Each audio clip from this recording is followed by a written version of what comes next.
Je vous souhaite la bienvenue à cette émission de télévision, Les Actualités prophétiques.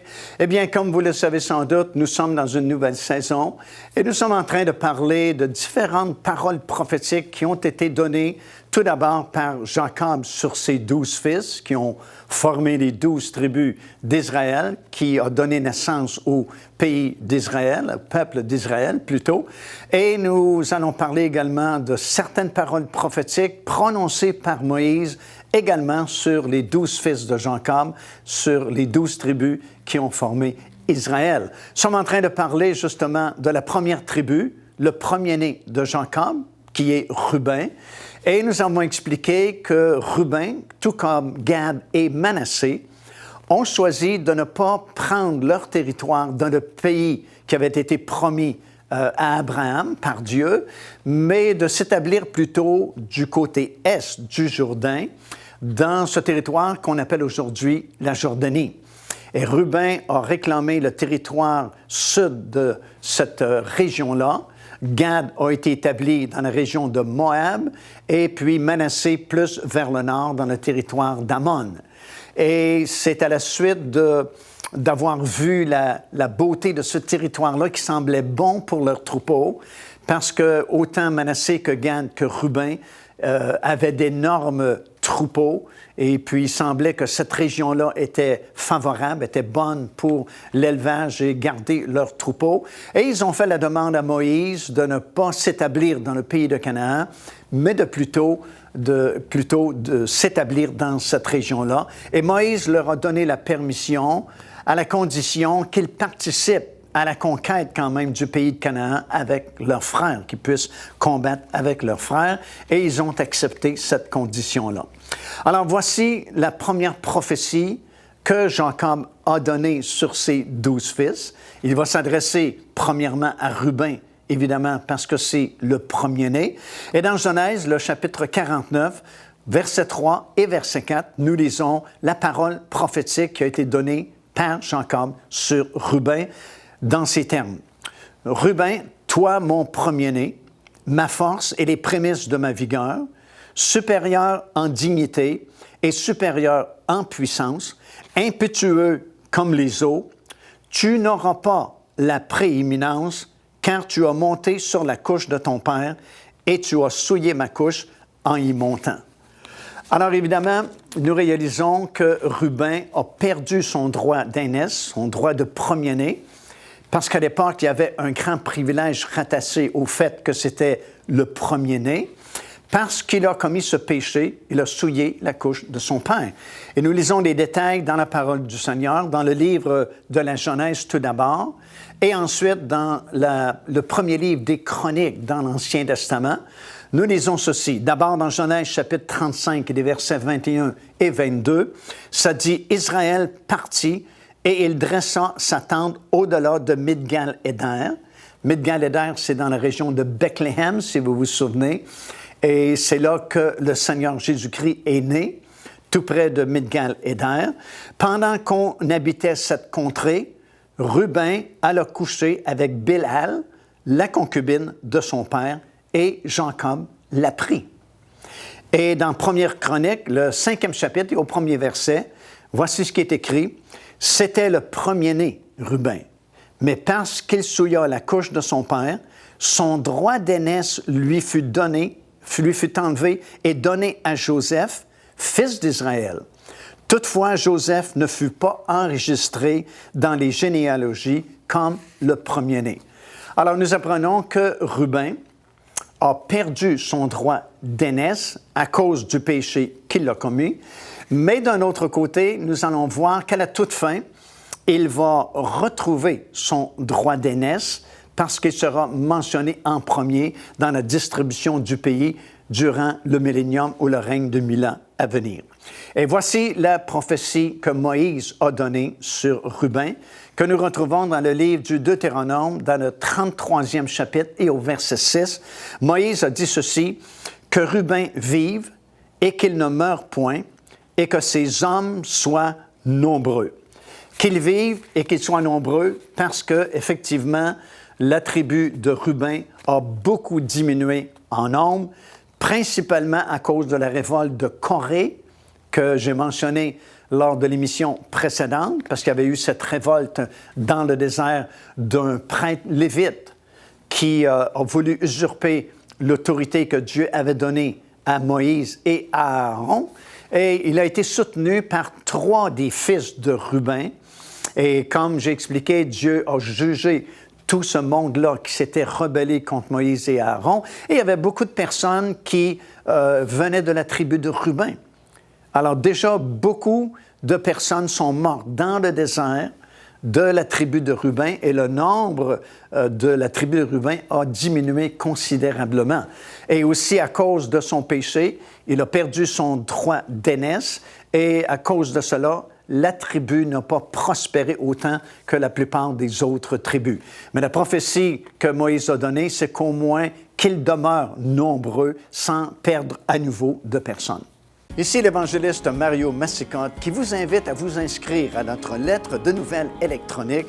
Et pour ce faire, il suffit de visiter notre site web au www.paindevie.org et tout en haut à la droite de votre écran, vous allez voir cet onglet sur lequel vous cliquez et vous vous inscrivez tout simplement. Ça vous permettra de recevoir des nouvelles du ministère de Pain de Vie et en même temps recevoir le bon enseignement de la parole de Dieu. Faites-le donc aujourd'hui même. Alors, les gens de la tribu de Ruben, c'était des personnes qui n'aimaient pas se battre, qui n'aimaient pas la guerre, mais préféraient leur vie paisible et tranquille à garder leur troupeau. D'ailleurs, c'est la raison pour laquelle ils avaient préféré rester à l'est du Jourdain, parce que le pays semblait bon pour l'élevage de leurs troupeaux. Et même s'ils avaient fait la promesse de combattre avec leurs frères pour la prise de possession du pays de Canaan, ils faisaient ce travail, c'était pas avec joie qu'ils faisaient ce travail-là, parce qu'ils préféraient rester tranquilles plutôt que de se battre. Nous lisons dans 1er Chronique, dans le 5e chapitre et au verset 18, que néanmoins, il y avait des hommes très forts, très puissants, habiles à la guerre, parmi la tribu de Ruben. C'est tout simplement qu'ils n'aimaient pas la guerre, n'aimaient pas se battre, n'aimaient pas les combats.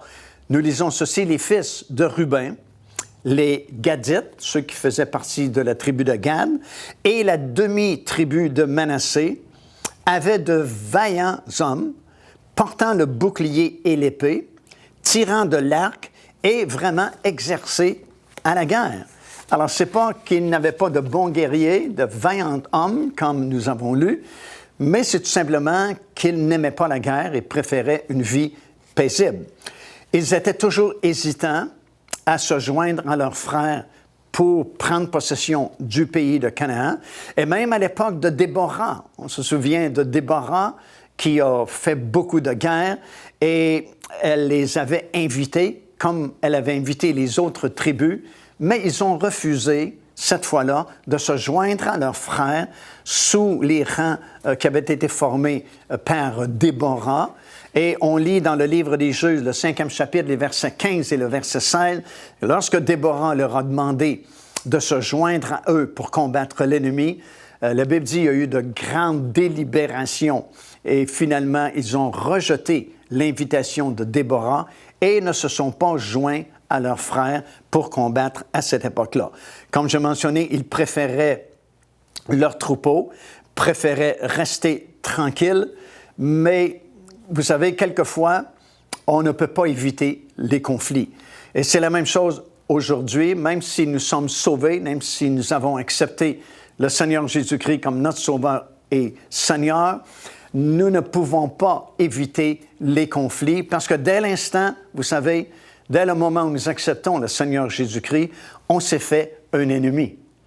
Et la Bible n'est pas silencieuse au sujet de notre ennemi, elle va l'identifier carrément, puisque dans la première épître de Pierre, Pierre va nous dire « Votre adversaire, le diable, rôde comme un lion rugissant, cherchant qui il va dévorer. » Alors, dès l'instant où nous acceptons le Seigneur Jésus-Christ, nous sommes fait un ennemi. Cet ennemi-là, c'est le diable qui va tout faire en son pouvoir pour nous décourager. Parce que, écoutez, la seule chose que l'ennemi vise en nous attaquant, en créant des difficultés sur notre route, en mettant des épreuves sur notre chemin, c'est notre foi. Parce que la seule façon qu'on peut être sauvé, accepter le Seigneur Jésus-Christ, c'est en croyant. C'est par notre foi dans l'œuvre que Christ a accomplie pour nous sur la croix de Golgotha. Il n'y a aucun autre moyen, aucune autre façon d'être sauvé, sauf par la foi. Et nous vivons, nous marchons à tous les jours par la foi. Non pas par la vue, mais par la foi. Et c'est le bien le plus précieux que nous avons, notre foi dans le Seigneur Jésus-Christ. Et le diable le sait très bien. Et le but de ses attaques, des épreuves qu'il envoie sur notre route, c'est afin de nous décourager, nous acculer au pied du mur, pour que finalement nous disions « J'abandonne tout ça, je ne veux plus rien savoir de ces choses-là ». Alors il vient de gagner la bataille. Parce que si vous abandonnez votre foi dans le Seigneur Jésus-Christ, vous n'avez plus rien.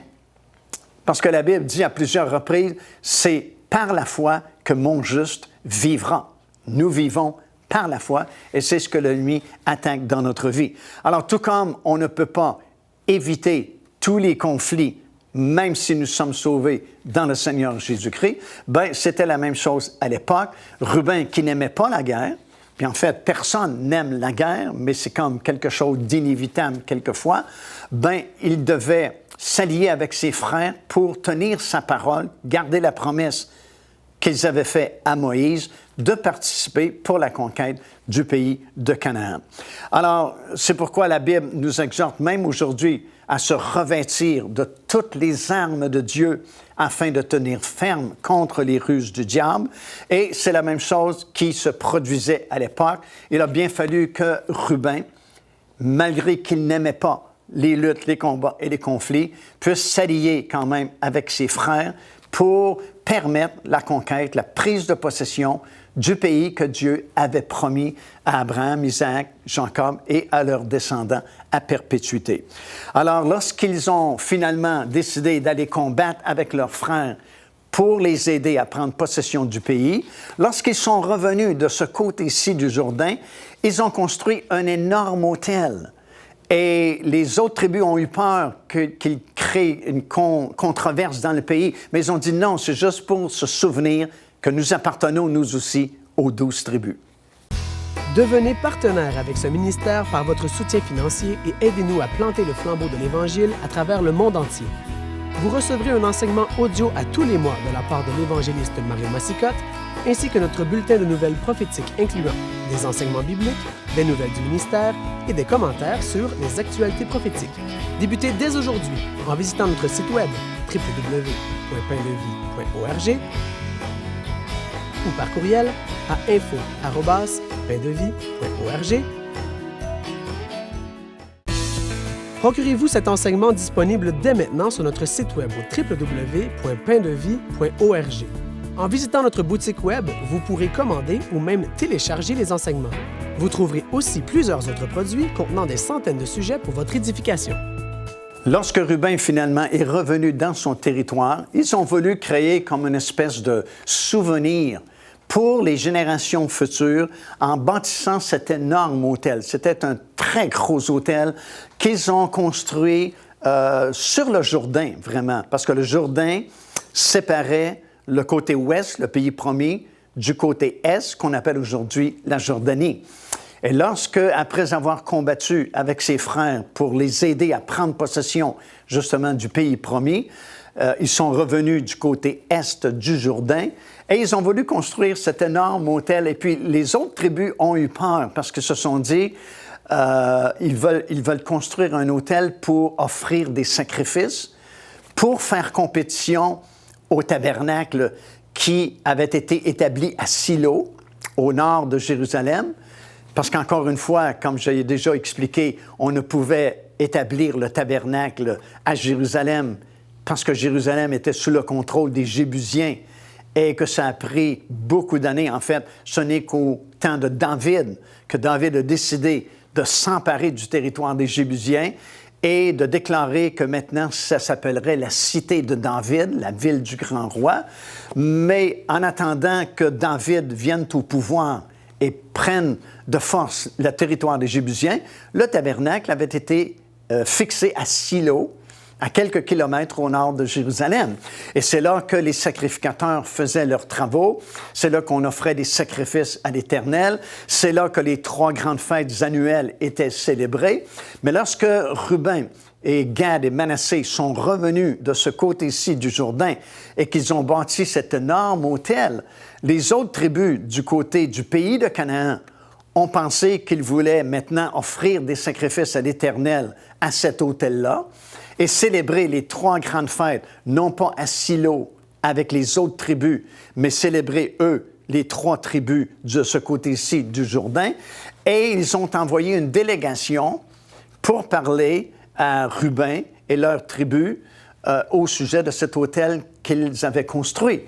Et Ruben a expliqué que non, ils ne veulent pas offrir de sacrifice, ils ne veulent pas célébrer les 3 fêtes, ils vont participer comme les autres à Silo au tabernacle, mais ils ont construit cet autel-là uniquement comme un souvenir pour les générations futures, parce qu'ils ont dit peut-être que dans les générations futures, vos enfants et les enfants de vos enfants vont peut-être dire ces 3 tribus ne sont jamais entrés dans le pays promis. Donc, ce ne sont pas nos frères, ce sont des étrangers. Et pour éviter cela, nous allons construire cet autel-là et de génération en génération, on pourra se souvenir que les 3 tribus qui ont choisi d'établir leur troupeau du côté est du Jourdain font quand même partie des 12 tribus, font quand même partie du pays d'Israël. Et lorsqu'ils ont expliqué cette chose aux autres tribus qui étaient venus voir Ruben et Gad et Manassé, ils se sont calmés et ils ont accepté la situation telle qu'elle. Un bon point, néanmoins, pour Ruben, c'est qu'il a eu de la compassion pour Joseph. Vous connaissez sans doute l'histoire de Joseph, qui était le préféré des fils de Jacob lui-même. Il lui avait fait ce vêtement de plusieurs couleurs, comme vous savez. Et puis un jour, alors qu'ils étaient tous dans les champs à garder leurs troupeaux, il explique, Joseph, qu'il a eu cette vision-là. Il a vu, lui, sa gerbe s'élever et les 11 autres ses frères, gerbes, se prosterner devant sa gerbe. Bien évidemment, les 11 frères de Joseph n'ont pas aimé la vision et l'explication surtout que Joseph a donnée. Puis il y a eu une autre vision où il a vu le soleil, la lune et les étoiles se prosterner devant lui. Et même là, Jacob est intervenu, et il a dit, « Mais qu'est-ce que tu nous dis là? Même ton père et ta mère devront s'incliner devant toi. » Alors il y avait beaucoup de jalousie de la part des autres 11 frères de Joseph contre lui. Et une journée, alors que les frères étaient partis avec leurs troupeaux et que Joseph était resté à la maison, Jacob a demandé à Joseph d'aller rejoindre ses frères. Et lorsqu'il a rejoint ses frères, ils se sont emparés de lui et ils ont jeté Joseph, ils ont voulu le tuer. Mais Ruben est intervenu et il a dit plutôt, jetons-le dans cette citerne, parce qu'il avait l'intention de revenir pour le secourir plus tard. Et c'est ce qu'ils ont fait, mais quand Ruben est revenu, Joseph n'était plus dans la citerne, parce que comme l'histoire nous le raconte dans le livre de la Genèse, il avait été vendu à une caravane qui se rendait en Égypte. Et le reste de l'histoire, vous la connaissez, il y a eu cette famine dans le pays de Canaan, et Jacob a été obligé de monter en Égypte, alors que Joseph avait réussi à devenir un intendant dans le pays de l'Égypte et finalement, il a sauvé la famille de Jacob, a sauvé ses frères à cette époque-là. Alors au moins, c'est une bonne note pour Ruben et la tribu de Ruben qui a eu de compassion quand même pour Joseph et a voulu préserver la vie de Joseph à cette époque-là, alors qu'il avait rejoint ses frères et les troupeaux. Alors voilà, c'est l'histoire de Ruben, le premier-né parmi les 12 tribus d'Israël qui s'était établi dans le sud complètement du pays que nous appelons aujourd'hui le pays de la Jordanie. Il y a 2000 ans, exilé sur une île, une multitude de mystères, une révélation pour le futur. Apocalypse. Découvrez les secrets et les bénédictions que l'apôtre Jean a écrits dans ce livre mythique. Avec ce nouveau coffret DVD, renfermant plus de 10 heures d'enseignement. Apocalypse, disponible au www.paindevie.org. Alors, même si Ruben a perdu son droit d'aînesse, comme nous avons mentionné précédemment, il va retrouver son droit d'aînesse dans le monde futur, dans le monde à venir. Parce que durant le règne de 1000 ans, comme j'ai mentionné, la ville de Jérusalem sera restaurée et le nom de Ruben va réapparaître sur une des 12 portes qui feront partie de la muraille qui va entourer la ville de Jérusalem qui sera restaurée durant la période du millénium. Et même son nom va se retrouver sur une des 12 portes également de la nouvelle Jérusalem qui, elle, descendra sur la nouvelle terre après le règne de 1000 ans, après la dernière révolte de l'ennemi. Dans la Jérusalem restaurée, la porte de Ruben est la première mentionnée et Ruben va retrouver sa proéminence, son droit d'aînesse de premier-né, parce que ça, c'est quelque chose de vraiment important dans la Bible, le droit d'aînesse, le droit des prémices, que vous pouvez étudier parce qu'il y a énormément de richesse dans cette étude-là. Vous savez, le principe des prémices a été établi par Dieu au tout début, lorsqu'Israël est sorti d'Égypte pour venir s'établir justement dans le pays de Canaan. Dieu va donner ses instructions au peuple parce qu'ils vont devenir des agriculteurs. Et à cette époque-là, ils ne connaissent rien à l'agriculture parce qu'ils sortent d'Égypte. Et en Égypte, ils étaient des esclaves et ils étaient des faiseurs de briques, comme nous savons. Ils ne cultivaient pas la terre. Mais dès le moment où ils vont prendre possession du pays de Canaan, ils vont devoir cultiver la terre. Et Dieu va leur expliquer qu'il y aura 3 moissons par année qui vont coïncider avec les 3 grandes fêtes annuelles, la Pâque, la Pentecôte et la fête des Tabernacles. Et il va établir un principe qui demeure encore aujourd'hui, qu'on appelle le principe des prémices. C'est dans Lévitique, chapitre 23 et le verset 10, alors que l'Éternel leur dit ceci, « Lorsque vous allez prendre possession du pays de Canaan et que vous y ferez la moisson, lorsque ce sera le temps de chacune des 3 grandes moissons, avant que vous puissiez moissonner votre moisson, vous allez devoir prendre un échantillon ou les prémices de cette moisson-là et apporter cette prémisse-là au sacrificateur au temple à Jérusalem, qui lui va agiter la gerbe devant l'Éternel afin qu'elle soit agréée par l'Éternel. Et alors seulement, après que l'Éternel aura agréé la prémisse de votre moisson, vous pourrez moissonner le reste du champ. Alors, c'est un principe qui a été établi au tout début, lorsqu'Israël a pris possession du pays de Canaan, et qui perdure parce que c'est encore le même principe qui est en vigueur aujourd'hui. On parle de la dîme, par exemple. Bien, la dîme, c'est les prémices de notre revenu. Et l'Éternel dit, « J'honorerai celui qui m'honorera ». Et dans Proverbe, ça dit, « Honore l'Éternel avec les prémices de ton revenu ». Autrement dit, si tu honores l'Éternel avec les prémices de ton revenu, tu vas mieux arriver avec le reste de ton revenu que si tu gardais tout ton revenu. Je sais que le banquier qui n'est pas sauvé n'est pas d'accord avec ça, mais c'est un principe biblique et ça permet à Dieu de faire le miraculeux et de pourvoir à tous nos besoins tout au long de notre pèlerinage ici-bas. Alors, c'était très important, le principe des prémices à l'époque. Et c'est très important aujourd'hui aussi, tout comme le principe des premiers-nés. Il y avait beaucoup de promesses qui étaient faites aux premiers-nés de chaque famille.